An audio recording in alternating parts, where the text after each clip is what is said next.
Everybody, welcome back to another episode of Dr. Shalera's Sport and Finance. So, today we're talking about retirement planning. It is never too early to start thinking about your retirement, start planning for your retirement, because you need your assets to grow, to appreciate, to have a successful retirement. What we know is that you can expect to live between 16 and 30 years into your retirement. So, if you enter the workforce and you work for 30 years and you retire, well, we probably reasonably expect it's very reasonable that you may live up to 30 years beyond that. What are you going to do? You could potentially retire longer than you worked. That's living a good life. So it's important to have that and have a financial plan set up from the time you start your career of where you want to be in retirement. Because Social Security and a private pension are not enough for retirement. You need some other source of revenue to sit there, whether that's a big 401k plan, something else that's set aside, another nest egg sitting there to support you, and have a fallback plan there. Also important to think about the power of inflation. As your career goes, your buying power will decrease. So if you have the same amount going in, anybody, you need to set up something where it matches the rate of inflation so that your buying power can still stay the same 30 years to the future as it was when you started.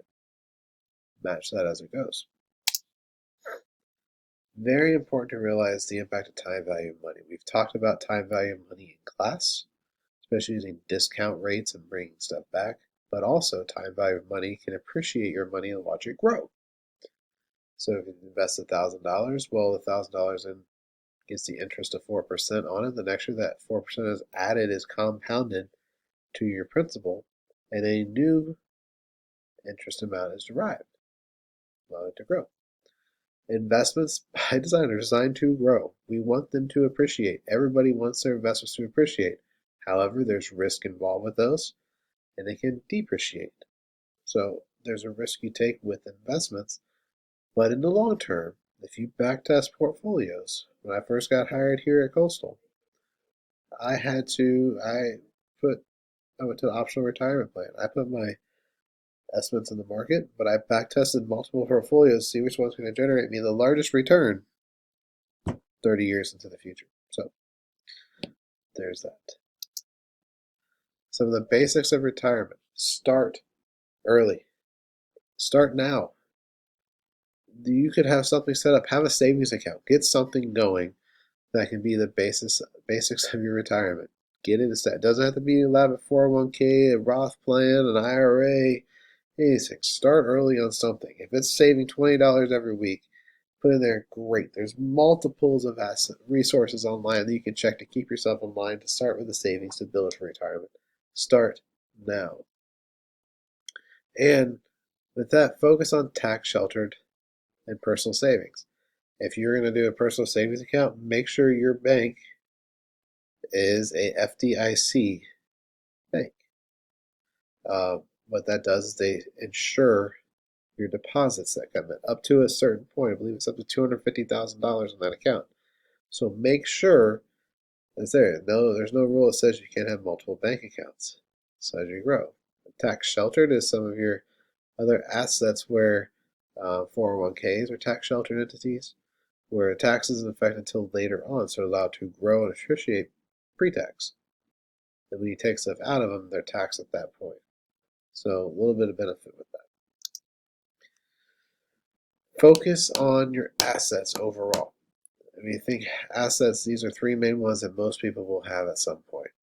A house, housing. Usually the biggest investment most people make in their lifetime is a house. It's crazy to think about that, but the biggest investment most people make is a house. Houses are there. Houses tend to appreciate in value as they age. Land appreciates in value because we're not making any more land. So land becomes a premium if we think economics. Life insurance, something to have. If you, your spouse, significant other has it, life insurance is a great investment to have because let's say if your time comes and you pass away, now the life insurance policy can be an asset to your family to help you go through, especially if an income source disappears. And then other investments. We think this mutual funds. I am a big proponent of mutual funds. Gives you the benefits of investing in the stocks, but also it then limits your, I don't know, risk to some extent, especially electronic traded funds or ETF funds. And then business income, if you have the ability to establish a business, grow a business, have any other entities outside of just a hobby that gives you some sort of revenue, business income is a great investment to have. Last but not least, pensions. A lot of employer pension plans are out there. Employer pension plans, big. This was a benefit that comes with working for a company or a firm or a state, whoever it may be. These pension plans tend to be going a little by the wayside uh, due to management costs that comes with it. An option here in South Carolina for state employees.